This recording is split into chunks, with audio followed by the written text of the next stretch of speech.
आज हम साइंस में जो हमारा कल का टॉपिक हमने पढ़ा था पीरियोडिक टेबल का, जिसका पीडीएफ मैंने आपको आज भेजा था, उसमें एक नियम है हमारे पास में आधुनिक आवर्त नियम। ठीक है, यानी कि ये जो आधुनिक आवर्त सारणी हमारे पास में, उसी के आधार पर आधुनिक आवर्त नियम दिया, जिसको दिया था हेनरी मोजले ने। ठीक है, ये मैंने आपको कल भी बताया था, मैं पहले वाले वीडियो में बताया था कि हेनरी मोजले ने ये वाला नियम दिया था। उन्होंने इस नियम में बताया कि किसी तत्व के भौतिक एवं रासायनिक गुणधर्म, ठीक है ध्यान रखना, किसी भी तत्व के भौतिक एवं रासायनिक गुणधर्म उनके परमाणु क्रमांक के आवर्ती फलन होते हैं। तो स्टूडेंट नियम आपके लिए बहुत ज्यादा इंपॉर्टेंट है, आप इसको ध्यान से रखें, इसको बिल्कुल परिभाषा में आप अच्छे से याद कर लें। ये है किसी तत्व के भौतिक एवं रासायनिक गुणधर्म उनके परमाणु क्रमांक के आवर्ती फलन होते हैं। ये वाली लाइन आपको बिल्कुल अच्छे से ध्यान में रखनी है कि परमाणु क्रमांक के आवर्ती फलन होते हैं। परमाणु क्रमांक के आवर्ती फलन होते हैं, इस बात को मैं बार-बार रिपीट कर रहा हूं, वो इसीलिए क्योंकि जो हमारी आधुनिक आवर्त सारणी जो बनी हुई है, ठीक है, आधुनिक आवर्त सारणी जो हमारी बनी हुई है वो परमाणु क्रमांक के आधार पर ही जमी हुई है। तो आप ये ध्यान रखें। उसके बाद देखिए, इस आवर्त के नियम के आधार पर कुछ निम्न बिंदु हमारे पास में दिए गए हैं। ठीक है, पहला जो पॉइंट है हमारे पास में वो है कि क्षैतिज पंक्तियां हमारी आवर्त कहलाती हैं। ठीक है, क्षैतिज पंक्तियां यानी कि जितनी भी हमारी ये वाली जो पंक्तियां होंगी वो क्या कहलाएंगी? आवर्त कहलाएंगी।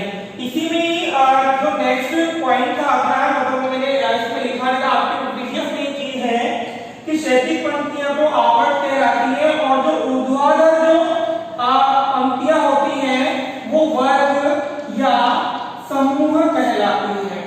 ध्यान रखें कि क्षैतिज पंक्तियां तो आवर्त कहलाती हैं और जो ऊर्ध्वाधर यानी कि इस तरीके की जो पंक्तियां होंगी वो क्या कहलाएंगी हमारे पास में? वर्ग या समूह कहलाएंगे। ठीक है, नेक्स्ट पॉइंट है हमारे पास में प्रथम आवर्त में दो तत्व होते हैं।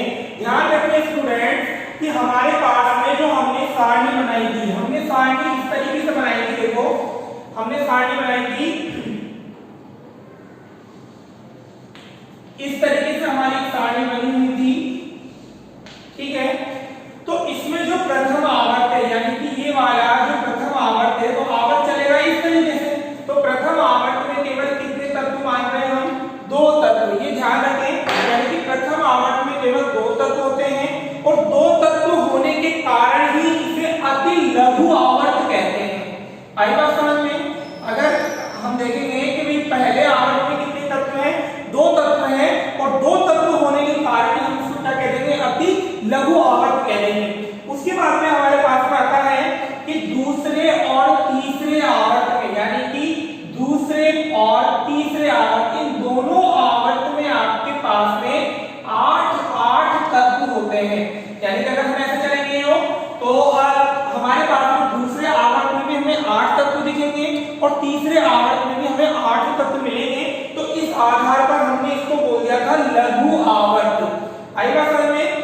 देखिए यहाँ पे अति लघु आवर्त था, यहाँ पर हमने बोल दिया लघु आवर्त। क्वेश्चन देखो स्टूडेंट, हमारे पास में इस तरीके से बन सकता है कि अति लघु आवर्त में कितने कितने तत्व होते हैं या लघु आवर्त में कितने कितने तत्व होते हैं। तो ये चीज आप यहाँ पे ध्यान रखें। ये वाला जो पहला आवर्त होगा जिसमें दो तत्व होंगे वो अति लघु आवर्त होगा, और जो दूसरा और तीसरा जो आवर्त है हमारे पास में जिसमें 8 तत्व होते हैं उसे हम लघु आवर्त कह देते हैं। ठीक है, उसके बाद में देखिए अगला पॉइंट है हमारे पास में चतुर्थ और पांचवें आवर्त में, यानी कि जो हम इसकी आवर्त सारणी में जो नीचे की तरफ चलेंगे, चौथा और पांचवा जो आवर्त होगा हमारे पास में, उसमें हमारे पास में होंगे 18 तत्व। यानी कि जो चौथा, इस तरीके से सीरीज में आएंगे हम, जो चौथा और पांचवा जो आवर्त होगा हमारे पास में उसमें कितने कितने एलिमेंट्स रहेंगे? 18 एलिमेंट्स रहेंगे उसमें। और इसी की आधार पर इसमें सबसे ज्यादा इलेक्ट्रॉनिक तत्व है, तो उसलिए हम इसको क्या बोल देंगे? दीर्घ आवर्त बोल देंगे। क्या बोल देंगे इसको? दीर्घ आवर्त, यानी कि थोड़ा सा बड़ा आवर्त। ठीक है, फिर अपने पास में अगला जो पॉइंट है हमारे पास में वो है छठे और सातवें आवर्त में। देखो आवर्त की संख्या हमने पहले बता दी थी 7 होती है। ठीक है, तो हमने बताया कि छठे व सातवें आवर्त में जो तत्व होंगे वो कितने कितने होंगे, 32 तत्व होंगे। ठीक है, 32 तत्व होने के कारण इसको हम क्या बोल देंगे, अति दीर्घ आवर्त। ठीक है, अति दीर्घ आवर्त बोलेंगे, यानी कि बहुत बड़ा आवर्त। ठीक है, अगला पॉइंट हमारे पास में कि एस ब्लॉक के तत्वों को क्षारीय मृदा तत्व भी कहते हैं।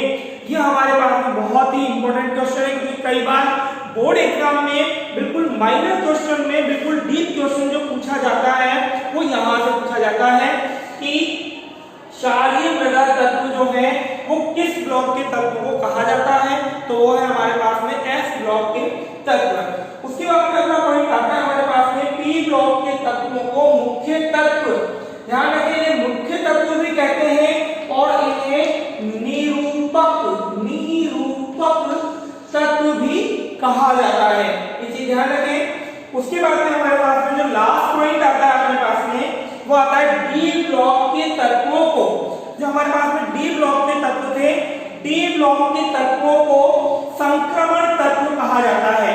ठीक है, मैंने कल आपको बताया था कि डी ब्लॉक के तत्व यहां से और यहां तक के होते हैं आवर्त सारणी में, तो डी ब्लॉक के तत्वों को संक्रमण तत्व कहते हैं और एफ ब्लॉक के तत्वों को, जो हमारे पास में एफ ब्लॉक जो होगा, एफ ब्लॉक के तत्वों को हम बोलेंगे अंतः संक्रमण तत्व। स्टूडेंट ध्यान रखिए अपने पास में ये सारे पॉइंट अच्छे से क्लियर हैं। ठीक है, आवर्त सारणी के बारे में बहुत सी जानकारियां भी है, लेकिन वो मैं आपको पीडीएफ के जरिए और वीडियो के जरिए कंटिन्यू में बताता रहूंगा। बाकी जो नेक्स्ट टॉपिक होगा हम अगले वीडियो में आपको बता देंगे। Okay students, thanks.